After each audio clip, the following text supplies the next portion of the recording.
જય શ્રી કૃષ્ણ મિત્રો, એસ્ટ્રો સરળ યુટ્યુબ ચેનલમાં આપનું સ્વાગત છે। આજે હું તમને જણાવીશ અધિક માસની 11મા દિવસની વાર્તા અને અધ્યાય ચાલુ કરતાં પહેલાં જો તમે આ ચેનલને સબસ્ક્રાઈબ ના કરી હોય તો સૌથી પહેલાં સબસ્ક્રાઈબ કરી લેજો, જેથી આવનારા બધા જ વિડીયોની તમને જાણકારી મળી શકે। અને લાઈક અને શેર જરૂરથી કરજો અગર જો તમને વિડીયો ગમે છે તો, અને કમેન્ટમાં જય શ્રી કૃષ્ણ લખવાનું ભૂલતા નહીં। તો હવે આપણે અધ્યાયની શરૂઆત કરીએ। આ 11મો અધ્યાય જે છે એ ઉપાસના અને વરદાન પ્રાપ્તિ માટેનો છે, જે નારદ મુનિને નારાયણ પ્રભુ સંભળાવે છે કે ગંગા કરતાં પણ સહસ્ત્ર ગણી પવિત્ર એવી પાવન કથા દેવર્ષિ નારદ એકાગ્રચિત્તે સાંભળી રહ્યા છે। નારાયણ પ્રભુ કહે છે, હે નારદ, અઘોર જંગલમાં એકલી વસતી ઋષિકન્યા મેઘવતીએ 2 હાથ પ્રણામની મુદ્રામાં જોડીને અને જમણા પગના અંગૂઠા પર ધ્યાનાવસ્થામાં ઊભા રહીને ભગવાન શિવજીનું દુષ્કર તપ આદર્યું। રાત દિવસ ભગવાન સદાશિવનું ચિંતન મનન કરવા લાગી। સૂર્ય અને ચંદ્રરૂપી આભૂષણોથી શોભતા નંદી અને ભૃગી જેની સેવા કરી રહ્યા છે, ગળે રૂંઢમાળાધારી સર્પોથી વીંટાળેલા જેની જટામાં ગંગા વહે છે, ભાલે બીજચંદ્ર સોહે છે, એવા મહાદેવનું ઉગ્ર તપ મેઘવતીએ આદર્યું। શિયાળામાં કંઠ સુધી શીતળ જળમાં બેસી, ઉનાળામાં 5 અગ્નિના ઢગલા વચ્ચે બેસી તથા ચોમાસામાં ખુક્કલા શરીરે બેસીને ઘોર તપશ્ચર્યા શરૂ કરી। મેઘવતીએ 9000 વર્ષ સુધી આવી કઠિન તપશ્ચર્યા કરી। ભલભલા ઋષિઓ વિસ્મય પામ્યા। અંતે ભગવાન સદાશિવ પ્રસન્ન થયા અને સાક્ષાત દર્શન દીધા। તપોબળે અદ્ભુત અને અલૌકિક તેજ પ્રાપ્ત કરી ચૂકેલી મેઘવતી એ આંખો ખોલી, નંદી પર સવાર એવા શિવજીને વંદન કર્યા અને પ્રાર્થના કરવા લાગી, હે મહાદેવ, હે ભોળાનાથ, આપનો મહિમા અપરંપાર છે। આપે બાણાસુરને શરણે રાખ્યો, અલર્ક રાજાની મૃત્યુ પામેલી રાણીને સજીવન કરી, મહાન કાળરૂપ ધારણ કરી દક્ષ પ્રજાપતિના યજ્ઞનો વિધ્વંસ કર્યો। આપ સર્જક છો અને આપ જ સંહારક છો। હે પ્રભુ, મારા તપની પ્રસન્ન થયા હો તો મારા કષ્ટનું નિવારણ કરો। ઋષિકન્યાના તપથી પ્રસન્ન થયેલા શિવજી બોલ્યા, હે પુત્રી, તે અદ્ભુત તપથી મને પ્રસન્ન કર્યો છે, તારે જે જોઈએ તે માગી લે। આ સાંભળીને હર્ષાવેશમાં આવી ગયેલી મેઘવતી ભાન ભૂલીને બોલી, હે દયાસાગર, મારી એક જ ઝંખના છે, મને પતિ આપો, પતિ આપો, પતિ આપો, પતિ આપો, પતિ આપો। એમ મેઘવતીએ 5 વાર પતિની માગણી કરી। તેથી શિવજી બોલ્યા, હે ઋષિકન્યા, હર્ષાવેશમાં તે 5 વાર પતિની માગણી કરી છે, માટે તારું વચન સત્ય થશે, તને 5 પતિ મળશે। એ 5 જગતભરમાં વિખ્યાત એવા દાનવીર, ધર્મવીર અને શૂરવીર હશે। ભોળાનાથનું આવું વિચિત્ર વરદાન સાંભળીને અત્યંત દુઃખી થયેલી મેઘવતી રુદન કરવા લાગી અને રડતા રડતા બોલી, હે દેવ, એક પત્નીને 5 પતિ હોય એ સંભવિત નથી। કૃપા કરીને આવું અયોગ્ય વરદાન ન આપો। આ વરદાનથી તો જગતમાં મારી હાંસી થશે, આ તો મારું તપ એળે ગયું। ત્યારે નીલકંઠ બોલ્યા, હે ઋષિકન્યા, આ જન્મે નહીં તો આવતા જન્મે તું 5 પતિની પત્ની બનીશ, પણ જગતમાં તારી હાંસી નહીં થાય। તે દુર્વાસા ઋષિના મુખેથી સરેલા ઉત્તમ વ્રતનો અનાદાર કર્યો છે। ગોલોકાધિપતિ ભગવાન શ્રી કૃષ્ણનું પરમ તેજ પામેલા પુરુષોત્તમ માસનો તિરસ્કાર કર્યો છે। એના ફળરૂપે તારે 5 પતિની પત્ની બનવું પડશે। હવે કદી પણ જાણીએ અજાણીએ આ પાવન માસની નિંદા કે અવગણના ન કરતી, કારણ કે 33 કરોડ દેવતાઓ પણ એ પવિત્ર માસની આરાધના કરે છે। આટલું કહીને ભગવાન શિવજી અંતર્ધ્યાન થયા। અધ્યાય 11 સંપૂર્ણ। બોલો શ્રી પુરુષોત્તમ પ્રભુની જય। હવે આપણે વાત કરશું અધિક માસના 11મા દિવસની વાર્તાની। વાર્તા છે વગર દીકરે વહુની વાર્તા। ત્રંબાવટી નામની નગરીમાં કપિલ શર્મા નામનો બ્રાહ્મણ રહે। એની પત્નીનું નામ ભક્તિ હતું। બ્રાહ્મણ બ્રાહ્મણી બંને ઘણા ધર્મિષ્ઠ, સ્નાન ધ્યાન કરે, વ્રત ઉપવાસ કરે, બધી વાતે સુખી, પણ એક વાતનું એવું દુઃખ કે બધાય સુખ કડવા થઈ જાય। શેર માટીની ખોટ હતી. એવામાં પવિત્ર પુરુષોત્તમ માસ આવ્યો. સોની સાથે બ્રાહ્મણ બ્રાહ્મણીએ પણ વ્રત લીધું. બંને નદી કાંઠે જાય, સ્નાન કરી વાર્તા સાંભળે, આખો દિવસ પ્રભુ સ્મરણ કરે અને રાતે ભોંય પથારીએ સૂવે. બંનેની ઉંમર થઈ ગયેલી, ઘરમાં કામ કરનાર કોઈ ન મળે.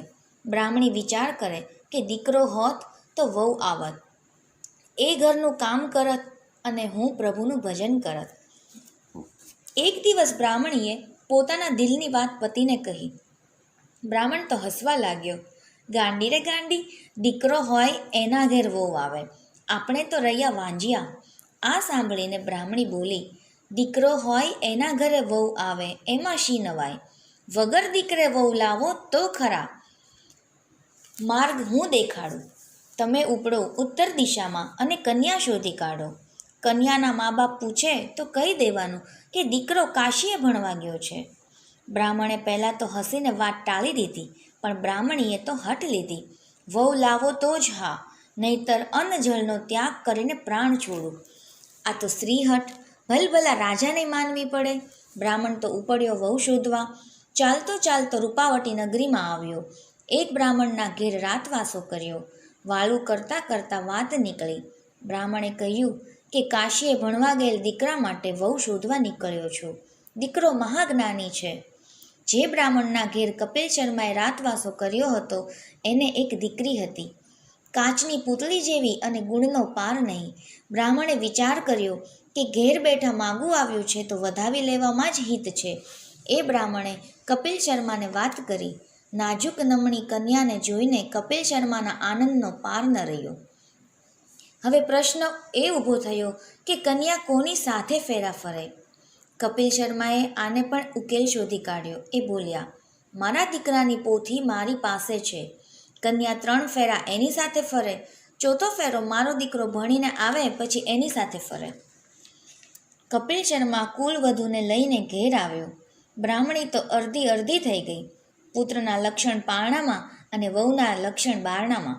એ કહેતા ચરિતાર્થ કરતી હોય એમ વહુએ ઘરકામ ઉપાડી લીધું અને બ્રાહ્મણી વહુને ઘર સોંપીને નિરાતે ભજન કરવા લાગી. એક દિવસની વાત છે. પડોશન દેવતા લેવા આવી. બ્રાહ્મણ બ્રાહ્મણી મંદિરે ગયા હતા.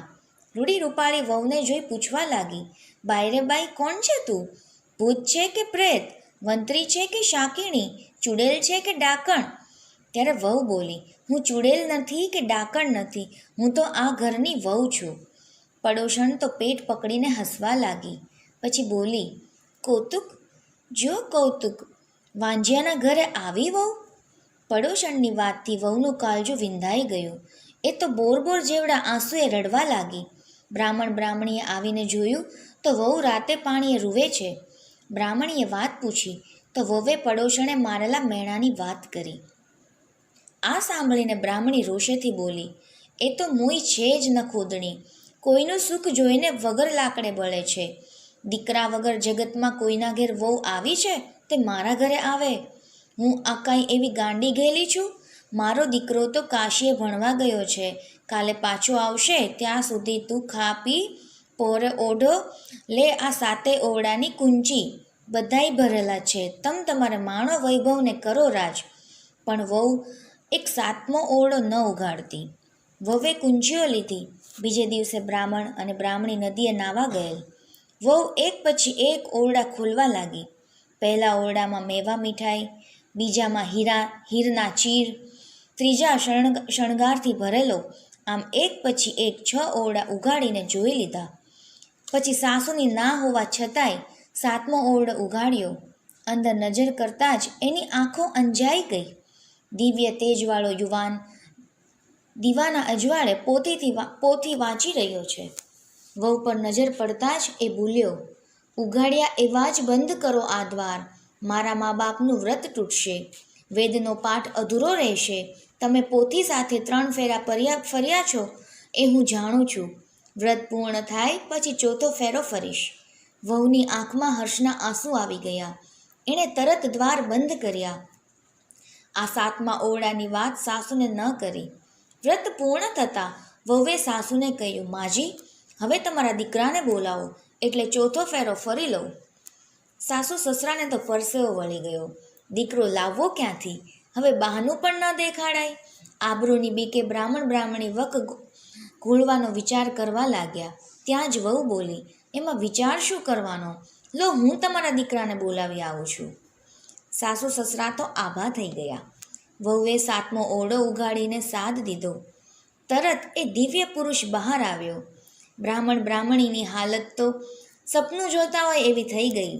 સ્વયં પૂર્ણ પુરુષોત્તમ પ્રભુ ભક્તની લાજ રાખવા પધાર્યા હતા. પ્રભુએ ચોથો ફેરો પૂર્ણ કરી માતા પિતાના આશીર્વાદ માંગ્યા. ત્યારે બ્રાહ્મણીની આંખો વરસી પડી. ભક્તની ભીડ ભાંગવા સુધારે સૌ કાજ. ત્રિભુવનના નાથ છે રાજાના એ રાજ. ગજને છોડાવવા ગરુડે થયા સવાર. પુરુષોત્તમ પ્રભુ રાખે સદાય જાતિ લાજ. હે પૂર્ણ પુરુષોત્તમ પ્રભુ, તમે જેવા બ્રાહ્મણીને અને વહુને ફળ્યા એવા સૌને ફળજો. બોલો શ્રી પુરુષોત્તમ પ્રભુની જય.